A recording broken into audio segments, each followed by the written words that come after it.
Hey everyone, welcome back. I am very sorry that this is a very late video.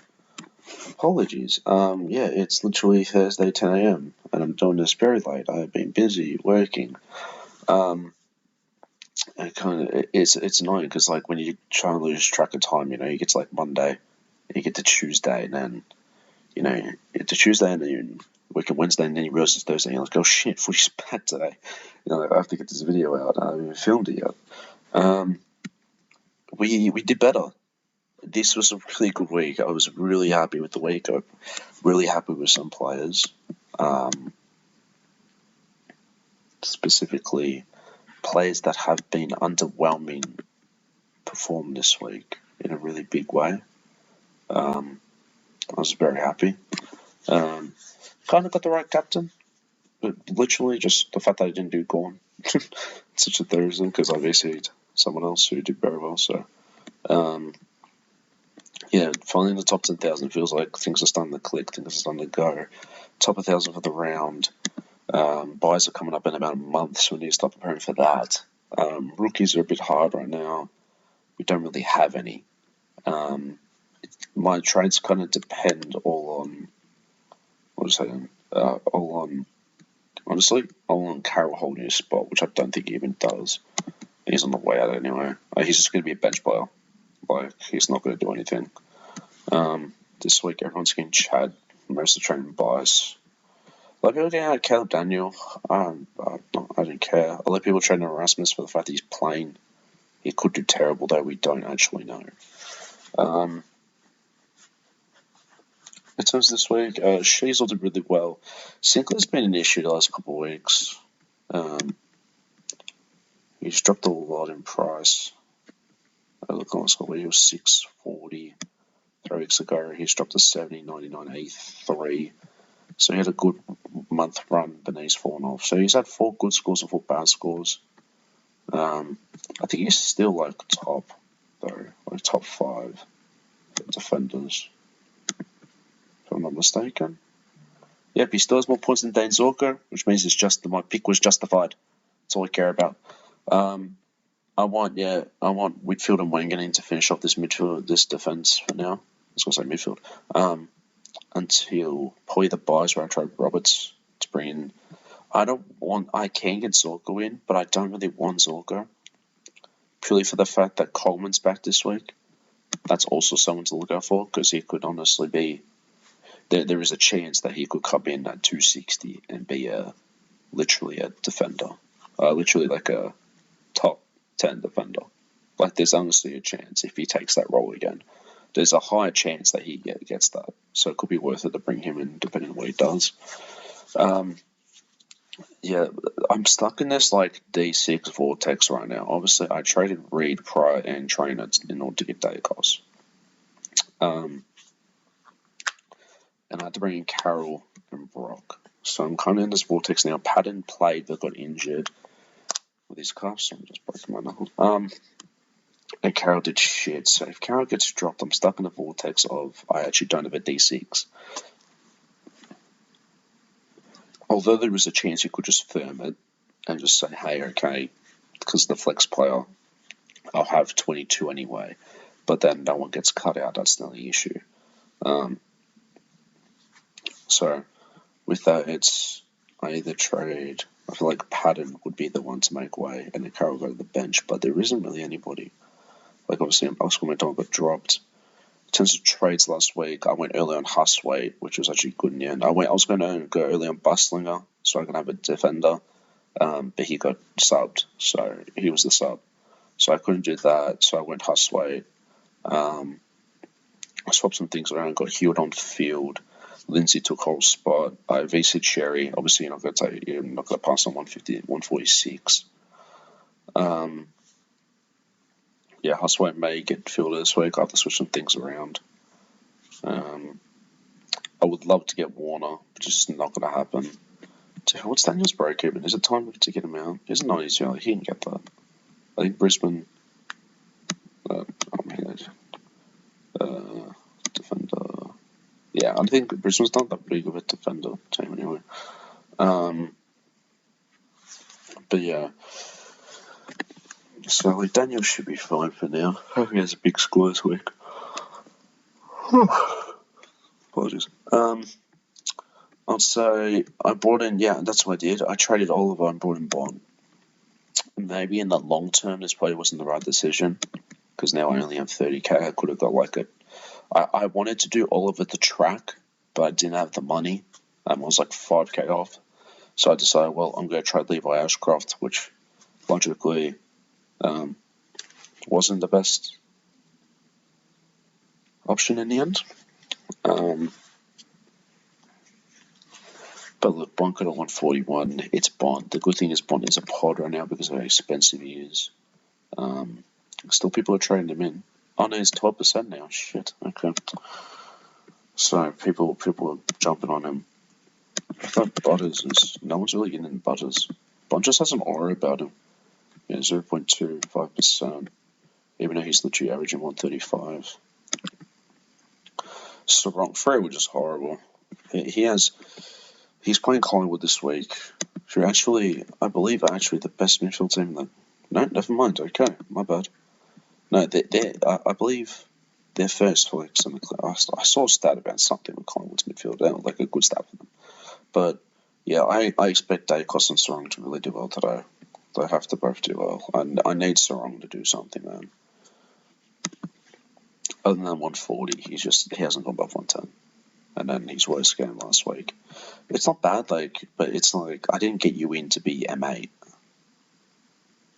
You know, I didn't pay $620 for you to be M8. Like, at least Neil's coming good now. Like, he's had 3 bad scores, but he's had 5 really good scores. Or 4 really good scores in the 113. But, like, at least he's doing well now. Like, he's finally getting a run where he's not getting tired. He didn't get tired against Saints.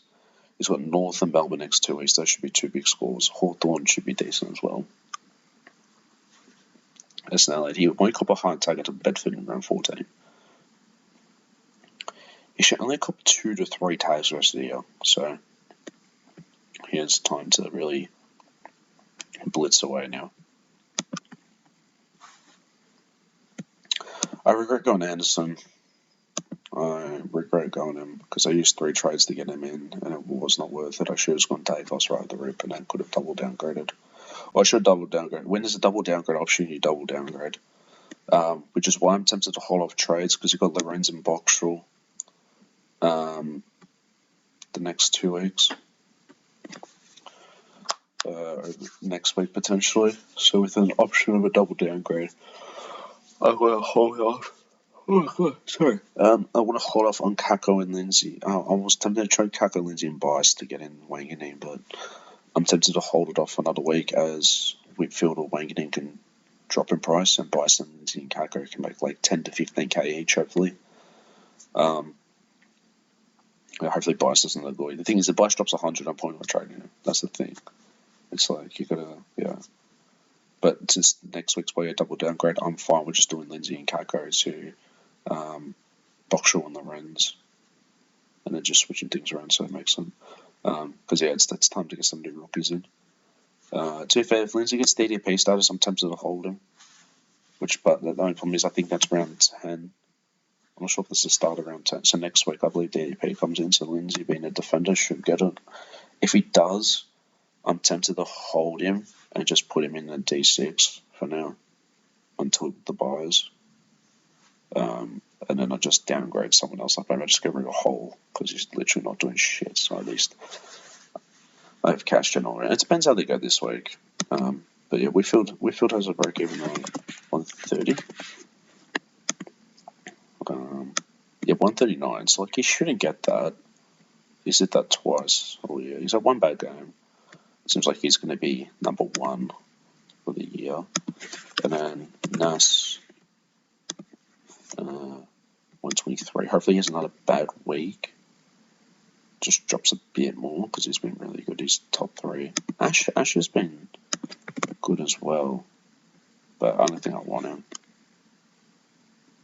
He's averaging 112, but it's just something about him I'm not a fan of. He had that good month, a very good month. I don't think I could trust him in the long term. Roberts will probably have to go eventually. Here's 95. Essendon Essendon and Marvel, that's an easy ground to get points on. As he dropped his worst score of the year, Marvel, most times. But I mean, that's what Bice went 124. So, Dale, oh my god, I even talked about him. Bailey Dale, my king, my defender, go. Finally, I decided to hold him for the fact that I couldn't trade him. I had no money. I didn't have the money to trade him, so I decided to just back him. And he's like, best score since round 2. So his best score since I brought him in. I beg he goes back to back. Please, like, get some consistency, man. Please, for the love of God. Please get some consistency. Please. I'd love nothing more than you to do that. But yeah, the midfield did well. Dawson did really well as well. That's a shout out. So Dale and Dawson, who have failed the last couple of weeks, pulled through and gave me and really helped me this week with a combine of 280. So that was really good. That was nice to have. Dawson was brilliant against Carlton. But I need Anderson to step up this week against the Dogs. I believe Dogs aren't a hard team when it comes to SuperCoach. It's 6th. They're not bad. Also not that bad. Put a 40. Could go up to Drew Tag, but just drew 40 bit. It should be fine. Rocks. I picked the right rocks. I did. I thought that with Taconing, I picked the right one. Which I'm very happy with. And, spending 660 on a rock that you don't have full faith in is a huge risk, but it's paid off.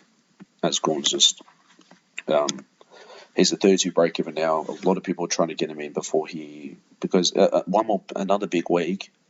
By the way, he averages 130 against Hawks. But that's only because he played no breeze usually. I don't know what he's like with Meek. Well, Meek was number 1 last year. How did he go? 113. And not the other ones. Okay. So. But yeah, he averaged 124 last year. And he has no signs of slowing down. Everyone thinks, this is the last year. Because I'm going to think, this is the last year to start ball. Definitely this is the last year. But then I'm going to come next year and be like, well, it's starting. Sherry's back as well. I mean, yeah, like I said, you're not going to take you're not going to 146 even though Gorn's playing West Coast. Called Francis. He was on the pint for fucking 10 years, mate. He had 68 time on field. Fuck. Come on, give him some timing. He's still good. I'm fine with him. I'm happy with him. Rankin finally back. Baz has been great. He's been consistent. McRae came back with big score. Clear is solid. I decided to back that guy. Basically the same points, so that was fine. Daniel has been a bit Hewitt getting mid-time is huge for him. I believe he's getting a lot.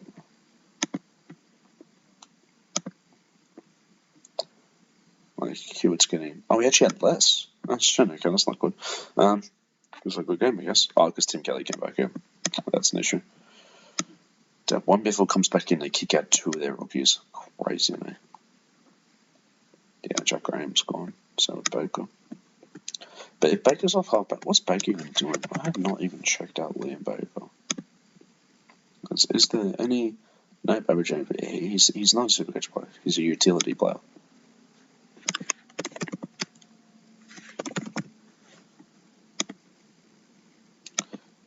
He's just a utility player. Graham had some potential, but when he was actually involved in the midfield, but now he's out of it. Oh, okay, that's a nice ad. Hey guys, check out some rings and stuff. Check out some rings and chains. Yeah, Brady, who's this guy?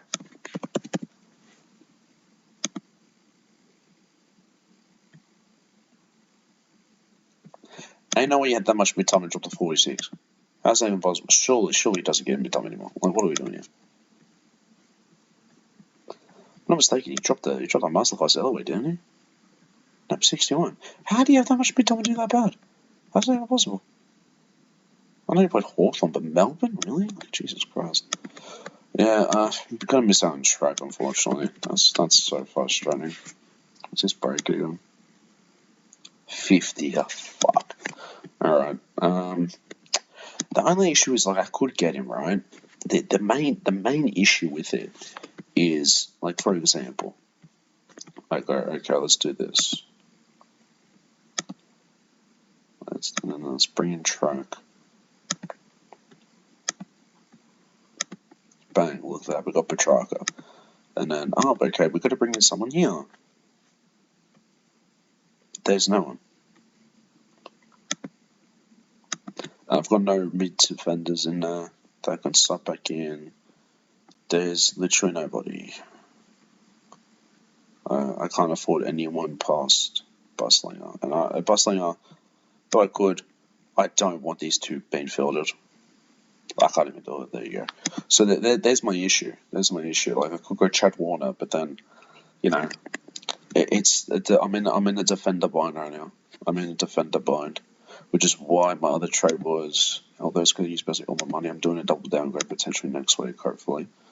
Bring in Hardman. I know I said no to him last week, but he's got a negative 22 break even at 100, and he's 190, so 2 decent price rises. And he's good. And he's made enough money. It's like, yeah. And this is if he gets 44. If he gets 44, it's 230. He'll get to 220 next week. That's if he drops a 40. So if he drops like a 60, 70, he'll be like 230, 240 already.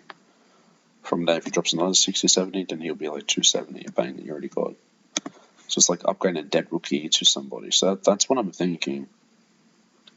And then next week I do a double downgrade.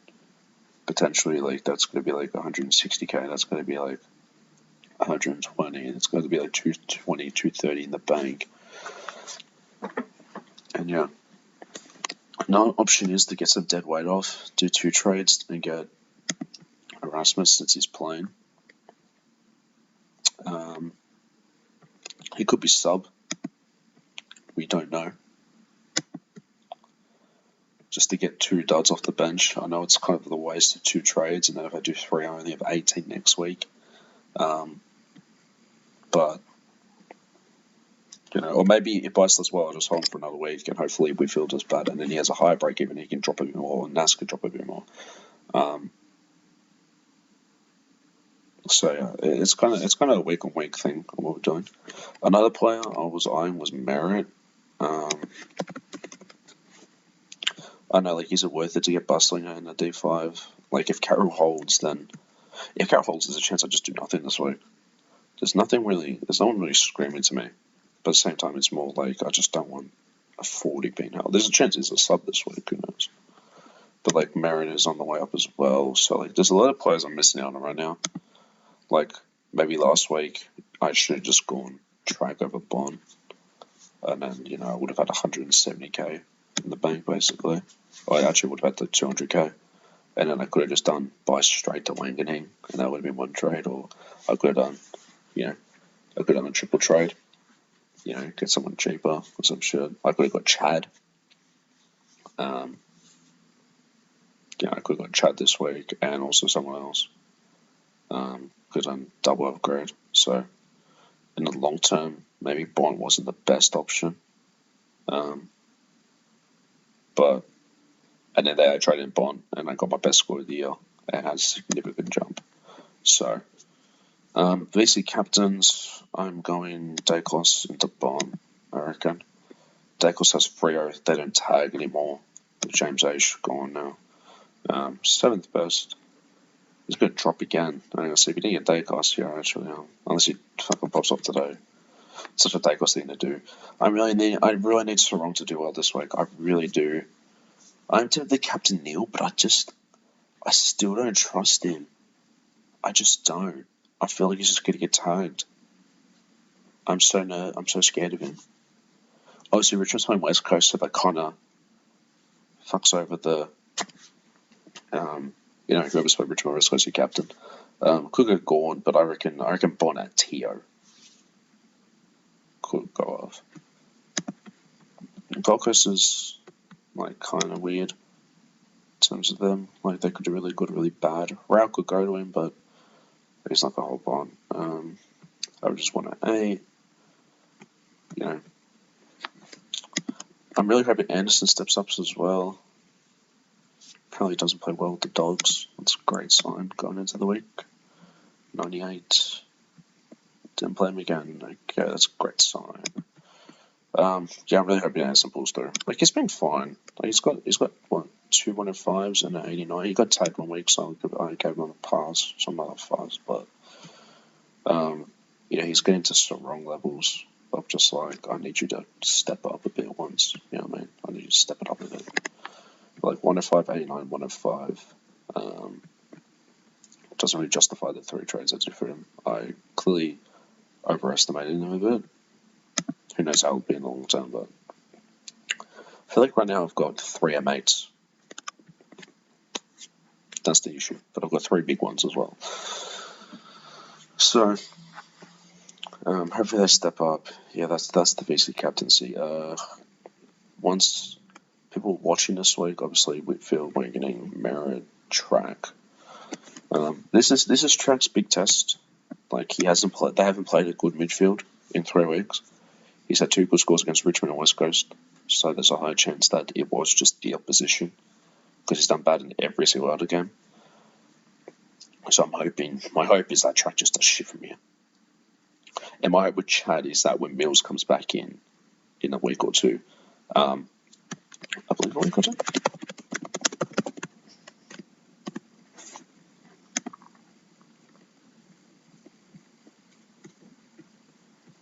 I saw something here was close. Actually, who's ready to come back? Injured. TBC, injured, tested. Okay. So it seems like, okay. Sabani returning, but Cottrell is next month. Jordan Boyd, okay, so he'll probably come back. I reckon Boyd will come back in and Carroll will get the boot, I reckon. Right. Pinner. Hopefully Pinner comes back in. Fuck over to Conan a bit.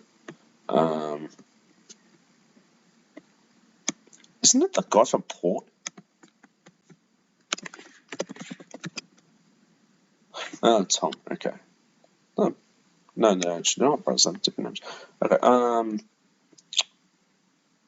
Oh, Parrish is going back in. Okay. Probably Colwell's back in as well. Yeah. Okay. Well, there. I like his success. So depressing. Driscoll's back. Interesting with Hayden Young out now.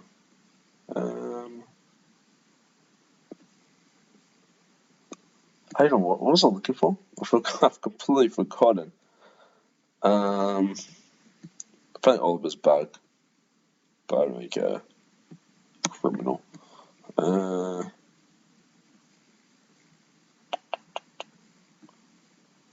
Oh my god, I forgot what I was checking. What was I checking? Mills. Oh, that's not good. I thought he was like coming back week by week and aiming to clear match play at training this week. That's awesome. Anything on Patton?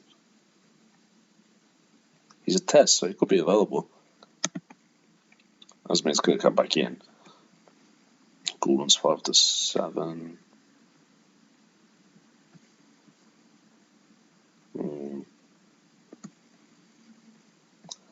People are saying Bustlinger holds because of that, but if he's not sub, I'm willing to take a chance on him. But I'm also willing to take a chance at Bias. I'm willing to have a chance on Bias more than I would Bustlinger. I have more faith in Bias getting his 70 break even than Bustlinger getting his 4. He's 9. Look, if he's not sub, then it's not bad. Maybe I do Patton a Bustlinger then if he's not sub, just to get somebody on the bench, just to have somebody in there. You know what I mean? The only problem is I won't know he's sub until, well, in that case, I'll do this, because then I think Sydney plays before. I won't actually know. Alright, fuck. I'm gonna have to just firm up.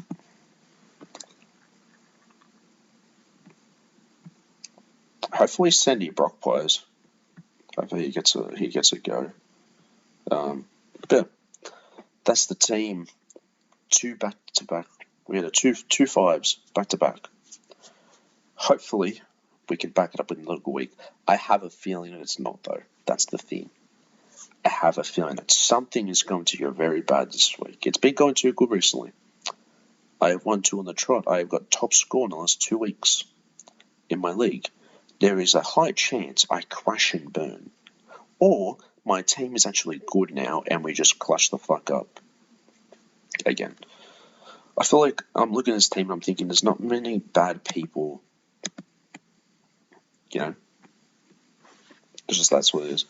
I forgot. I have to switch on this because they are playing. They are managed there. And then I will loophole Huswaite and Kako this week. For the fact that Sydney's playing Essendon, so I can't loophole them. Clear up the place first. And Lindsay's playing, Melbourne's playing Hawthorn, so I can't loophole them, so my only option is to loophole either Kako. I might back Huswaite over Lindsay, you know. I might back him. Huswaite's scoring better. And Melbourne's Mitchell sucks. So I might back him. He's getting Mitchell time, I believe. He's getting a decent amount. Him all this week against us. So, by the way, yeah, let's not talk about Richmond. Jesus Christ, that was horrendous. Worst game of the year. But yeah. Dudley advance? Okay. This one's interesting as well. I was tempted to get him in as well. 160, 17 break even. Had a really good game last week, considering how shit they were. Out of curiosity, was it like, did he just play? Like, was there anything? No. Well, everyone someone scores well, I'm like, they have to be in the midfield. There is no other explanation. He can't just be a good forward. He has to be in the midfield. That's also an option. Like 160 isn't terrible. But yeah, we'll leave that. Just for 27 minutes. Thank you so much for watching. I will hopefully do buy hold pod after this. I'll try. I'm really struggling to stay on top of this stuff this week. Gotta go gym and do shit. But thank you so much for watching. Like, comment, subscribe, do all that. I'll see you guys next week.